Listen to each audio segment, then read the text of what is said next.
Alcoa, Aluminum Company of America, the nation's leading producer of aluminum, presents that exciting new headline game, It's News to Me.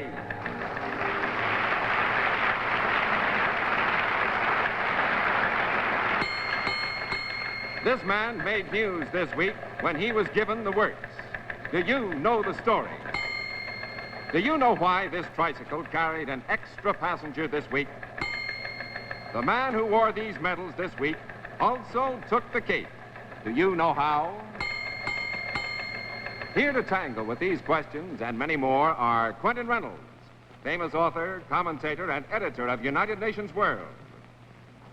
Martha Scott, star of the current hit Male Animal. Mel Allen, one of America's best-known sportscasters and the voice of the New York Yankees. Our own delightful Anna Lee. And your host of It's News to Me, news correspondent and commentator, John Daly. Thank you. Good evening, and welcome to It's News to Me. Tonight, once again, we're going to watch our panel answer news questions when they can, make up answers when they have to. And our experts will play against contestants chosen from our studio. So may we have our first studio contestant, please. Sit down, will you? Let's see, this is Mr. Dick Deers. Where are you from, Mr. Deers? Oklahoma City, sir. Come on in a bit closer, will you? Oklahoma City. That's right. Well, fine. What brings you to New York? Business? You like the heat, too, I dare say. Gets hotter than this out in Oklahoma City, doesn't it? Yes, but not the humidity. No humidity. No. Well, it's always the heat, not the humidity. Well, you seem to have very ready answers for the questions about the weather. I trust that you'll do as well with the news. You've got a pretty tough job to do. Your job is to judge the answers that the panel give to questions related to the news that I ask of them. You've got to decide whether the answer is right or wrong. Our experts will answer correctly if they can, but you want to watch out, because if they cannot, they'll make up an answer and try to fool you. That's a little matter of $20 here with which you play the game. Very much appreciated. Now, from this point on, every time your judgment is correct, I'll give you another $5. And every time it's incorrect, I can take $5 away from you. Is that all right? Bad. Yes, that's bad. I thought so, too. You all ready for your first question? Yes, sir. All right, for this first question, take a look at our screen. This man was the object of a frantic chase this week when it was discovered that he knew the boss's secret. You know that story? Mel Allen. Well, John, that story, the thing that made the headlines there was the Republican nominee for the presidency of the United States decided that the humidity about which you spoke a little bit ago was a little too rough in Chicago, and he wanted to go away for a little vacation and rest up a little bit before campaigning for the presidency. And so he set out to join a friend of his at his friend's hideaway or retreat, or ranch, I believe it was, out in the wilderness somewhere in Colorado. He announced his plans, and when he had arrived there, he wanted to really be quiet and alone for a while with the fellow. His friend's name was Nielsen. And the reporters got wind of it. Instead of the Republican presidential nominee having it quiet and peaceful, here were all these reporters at Mr. Nielsen's place, anticipating that. They ducked off somewhere else, and so they all asked Mr. Nielsen where, or at least they were trying to find the boss to find out where General Eisenhower was. I think that's the reference there. That's the gentleman's picture. Do you accept that answer, Mr. Deers? I'll probably lose $5. I thought this fellow was Gavin. Don't say any more. You are $5 richer already.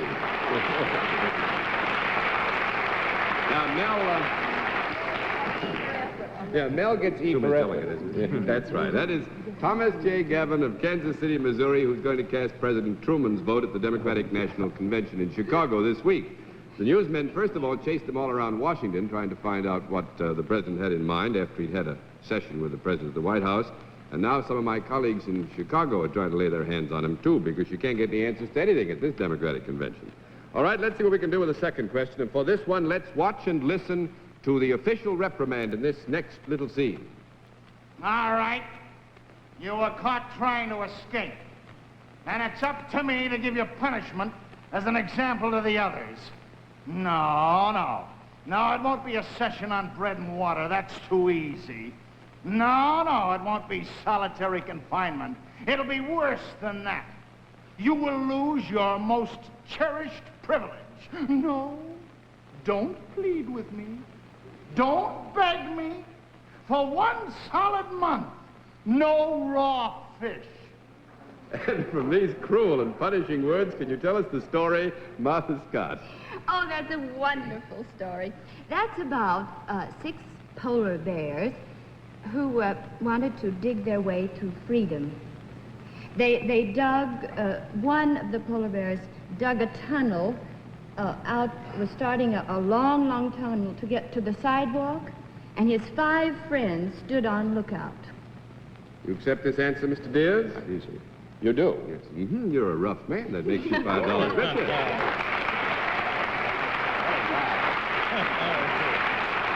Very good. Very good, Miss Martha. 6 polar bears at the Highland Park Zoo in Pittsburgh did indeed dig a tunnel. They wanted to get out.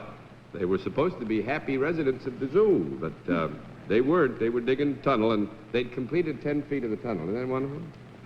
Well, question number 3, the band played long and loud for Harry last week, but he gave the credit to the Queen. Can you tell us that story, Quentin Reynolds?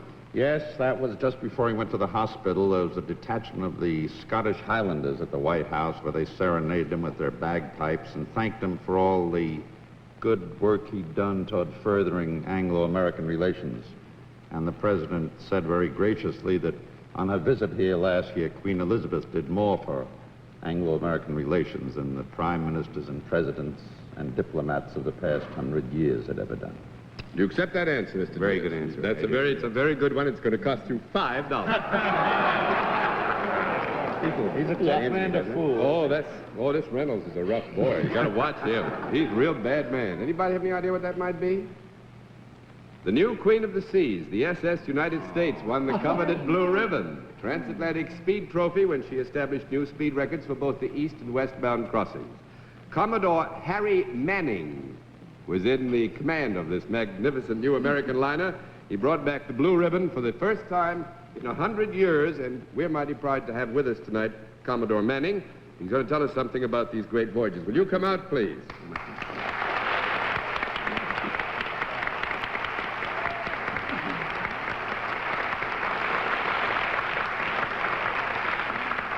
Commodore, how did it feel to take these here blue ribbons?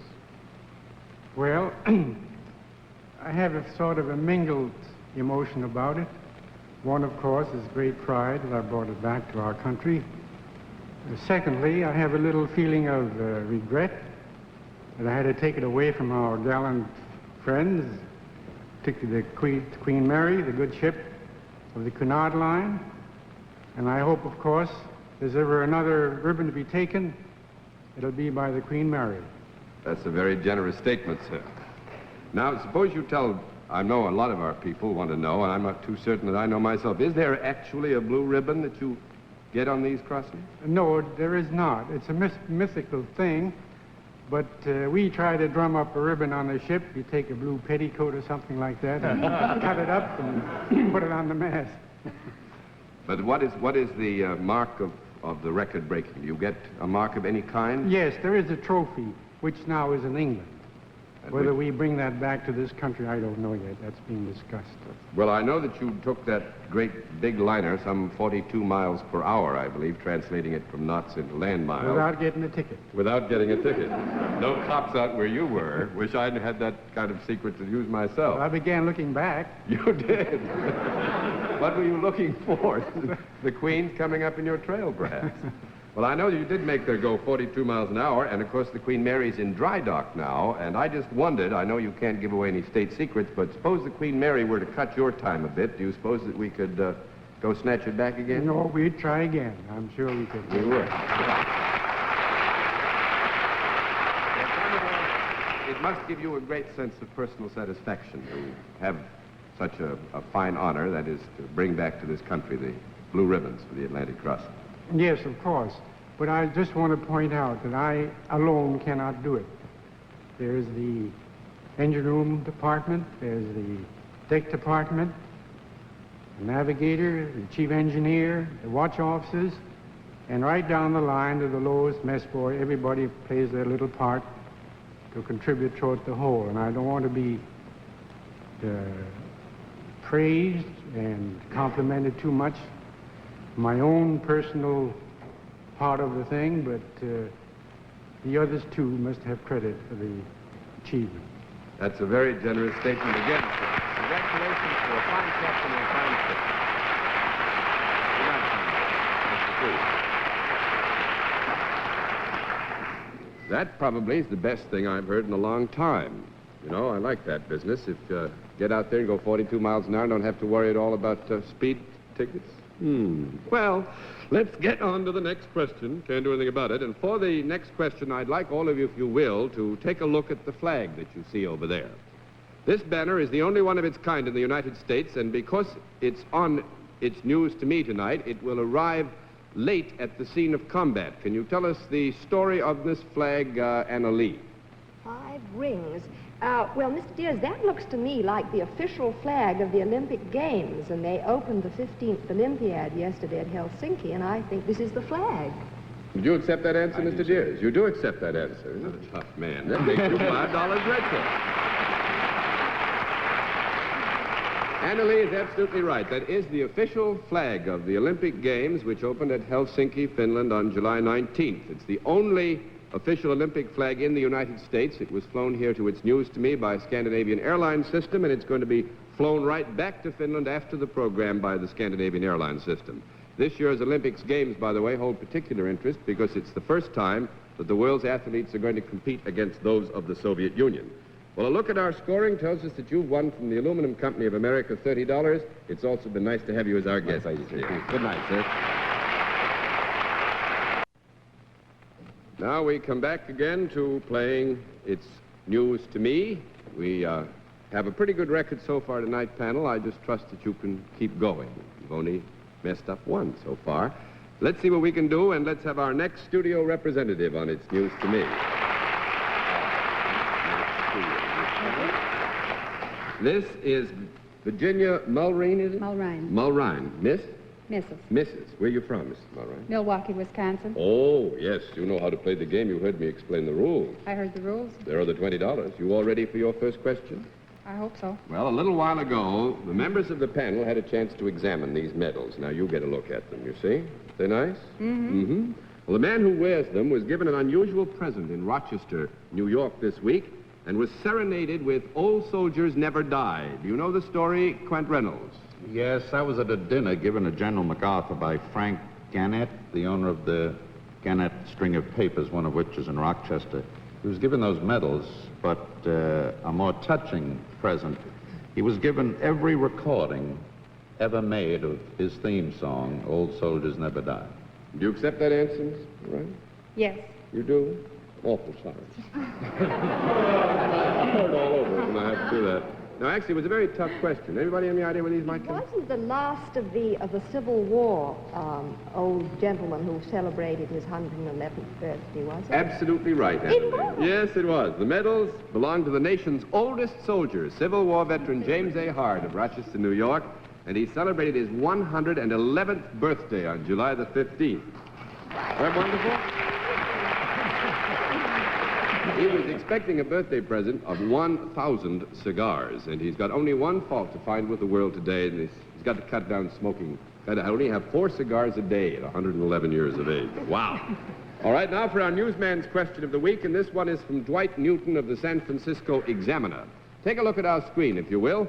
This man found reason to smile this week when he got some good news from a rich uncle. Can you tell us about it, Martha Scott? Well, I should think he should smile. He is the Aga Khan's nephew, and he will inherit the Aga's titles and fortune because Ali, when he married Rita, violated the Muslim law, and by Rita's not becoming a Muslim, you see, so that Ali loses the whole thing. Do you accept that answer, Mrs. Mulrine? Yes, I do. Oh, do wish you hadn't. It looks like he was related to him. That's the only reason. He does. As a matter of fact, that's why we've got that picture there, because That's he what I does was look afraid like of. It's Yugoslav dictator Marshal Tito. And the uncle, rich uncle, was Uncle Sam. This week they decided that he should have some heavier armament. We're going to give him some artillery and jet planes because I've never seen Tito without a lot of uniforms. That's a new hat, yes. We didn't buy him the hat, though. We just got the picture. Well, let's see what we can do with another question. You still got 2 questions. You've got nothing to worry about. Money. All right, for this next question, let's watch and listen to Frank Wayne as a delegate to the Chicago Convention. Mr. Chairman, I demand to be heard. My name is Humphrey G. Swiggendrab, and I am a delegate from Afabova.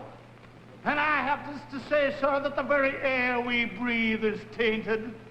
Yes, sir, I rise up here to say that the temperature in this convention hall is not only insufferable, it's unconstitutional. I repeat, it's unconstitutional. I act by my hand thermometer. It is now 78 degrees where I sit, and I say that this meeting should be adjourned until it reaches 110. And the Right Honorable Delegate from Afro has made his position very clear. Can you tell us what the story is, Mel Allen? That story is about in the recent convention in Chicago, in the amphitheater in the Stockyard district where they had their convention. The amphitheater was air-conditioned. However, there was a law against it because of some problem involved as to the people that put it in, that instituted it. And the Republicans went on anyway and decided they were going to have the air conditioning because of the great humidity. Then the Democrats came along and decided they weren't going to have it at their convention coming up this week. And finally it was decided that though they wouldn't give it official approval yet, they weren't going to turn it off. They're going to still leave the air conditioning on. You accept that answer, Mrs. Mulroy? Yes. Well, I tell you what, that one's got so much truth in it and so much untruth in it, I'm just going to say you're right. You're $5.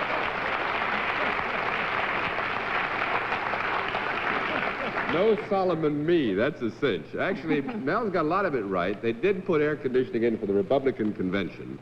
And in this intervening week between the Republican and the Democratic convention, they found out that it was put in illegally because the National Production Authority did not issue the necessary authorities for the steel and other materials that went into the building of the air conditioning. But they're not going to take it out, and the Democrats are going to have it there because the government agency is going to let the cooling system go on. In fact, they don't quite know what to do about it. It's all been built in. All right? The weather's like it is here. They should leave it in. They will, I hope, because I won't go back to Chicago tonight if they don't. All right? For our next question, let's take a look at that little tricycle over there. This vehicle made picture news all over the country this week when its owner permitted a friend to sneak a ride. Do you know the story, Anna Lee? Yes, John, I seem to remember seeing a picture of that tricycle being borrowed by a very famous grandfather who shared a ride with his little grandson, Dwight D. Eisenhower II. You accept that answer, Mrs. Mulroy? Yes. You do? Absolutely $5 richer. You feel better now? That's absolutely right. On his way from Denver to the Republican convention, General Eisenhower spent a day at Fort Sheridan, Illinois, I think it is, with his son's family. And while he was there, he stole a ride in the back of the tricycle. If you look up at our screen there, you can see the picture that appeared in newspapers all over the land, and we want to send a word of thanks to Mrs. John Eisenhower for allowing us to use her child's tricycle on its News to Me. And now a look at our scoring tells us that you have won from the Aluminum Company of America $20. Hope you had fun, too. I did. Nice Thank to have you you very with us. much. Bye-bye. Now it's time to meet tonight's eyewitness, a person who actually saw a famous news event take place. And panel, let's see how fast you can uncover the event by cross-examining our guest. You may question for 15 seconds at a time, but when the time bell sounds like this, then the next panelist will take up the questioning. If you beat our eyewitness and guess his news story within 3 minutes, he will receive $50. But if you don't guess the news story within the time limit, he beats you and receives $100. And now it's time to meet tonight's eyewitness, Mr. L.J. Ross. Will you come out, please? Sit down, Mr. Ross. Now, all I want you to do right now, if you will, is to give us the month and the day of the event at which you were an eyewitness. It was April 20th. Before we get started, let's let our home audience know the event. But, panel, you have the month and the day, April 20th. You should be ready for your questioning. You, Quentin Reynolds, start now. Did it happen during the 1940s? No. During the 50s? No. During the 30s? No. During the 20s? Actually, go back 50s. Go ahead. During the 50s? Yes. Oh, he said yes. Yes. Oh, in America? Yes. All right, Miss Scott. Was it an unhappy event? Rather, yes. It was. It was in the United States? Yes. In the eastern seaboard? No. West of the Rockies? No. Mr. Allen. Did it have anything to do with transportation? No. Was it something of a political nature? No. Was it a celebration? No. Was this a disaster of any kind? Yes and no. Yes and no. Did it concern a lot of people? Quite a few. Did it happen in the South? We haven't established that, have we? Happened in the Midwest. Yes. You don't seem sure about it. Well, we're reasonable. Were airplanes involved in this? No. People were killed in it? No, I don't think so. One. Just one. Was it All a right. social event? A No. party? Social event. No, no social event, Miss Scott. Not social. No. Political? No. Religious? No. All right, Mr. Allen. You said that it was a disaster. In a way. In a way. Did it happen with a mechanical conveyance? No. Was it, did it have anything to do with the sports? No. All right, Miss Was Lee. this a fight of any kind? I mean, not a sporting fight, but a... There was a little fighting mixed up in it, I would say. There was a brawl of sorts, I would say, wasn't there? A large crowd was there? Quite a large crowd. In an open place? No. No, no open place. Mr. You didn't Reynolds. see John Dillinger killed, did you? No. that was true. Some criminal like on the lines of Dillinger? Well, some. Babyface Nelson or some of those fellows? It was a Midwestern All criminal? right, Miss Scott. Well, was it in Chicago? No. No. Kansas City? No. And it wasn't in sports? No. All right, Mr. Allen. Was it in Ohio? No. Was it in Michigan? Yes. And in Michigan, was it at any Were policemen mixed up in this? No. Well, sooner or later. Was it a thing to do with justice? I mean, was a man killed in the course of justice? Well, justice had something to do with it. It's a little hard to get around. Time is up. Sorry. We hung him up on this one. Now, you stay with me for a second. April 20th, 1952, Jackson, Michigan, the prison break that was all over the papers lots for days of and days. policemen. Lots of policemen, yes. And now, Mr. Ross, would you be good enough to tell us how you happen to be an eyewitness? I am chief steward at the Southern Michigan prison, and we were had just fed one side breakfast, and it started on the opposite side, which was the south side, and about 200 were in the dining room when this riot broke. Well, now, what happened to you personally? Did they do anything to you? Well, in the course of time, I stayed as long as I could. I was mussed up a little, but I got out okay. Well, you don't look a bit mussed tonight, and thanks very much Thank for you. coming to see us on this news today. Good night. Good to see you. Now let's have our next studio contestant on It's News to Me. How are you, sir? Come on in. Sit you down. This is Richard J. Slusser. Where are you from? Chicago, Illinois. Chicago, Illinois. Fine. Well, we haven't got too much time. You all ready for your first question? Yes, sir. First of all, you'd like to have $20 to play with? Yes, sir. There's your $20. First question goes like this. United Nations official was in the news this week because he told a lot of American millionaires where they could go. Could you tell us that story, Mel Allen? Well, I'll tell it to you very quickly. There's a fellow by the name of Koshnik, I think it was, United Nations delegate, UNESCO, and he told them that they ought to go to Russia. Well, all the millionaires should go there because there they had the lowest income tax rate for millionaires.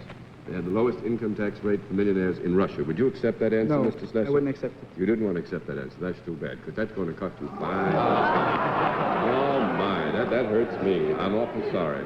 Actually, I wouldn't worry about it, though, because I just had a look at the clock, and I see I don't have time to ask you these other three questions, and I know you'd get all the answers right. So, assuming that the answers are all right, there's only one thing we can do is $15. You made on that one, and thanks very much for coming to visit us. Good to see you. That's always fun. And so we wind up proceedings on tonight's session of It's News to Me. We hope the program has proved enjoyable and has sharpened your interest in the news. This is John Daly saying good night for Anna Lee, Mel Allen, Martha Scott, and Quentin Reynolds. And we hope we'll see you all again next week on It's News to Me.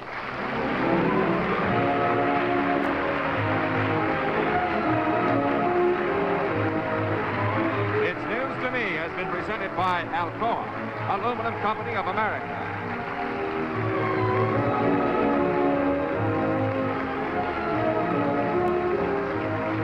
This has been a Mark Goodson, Bill Totman production.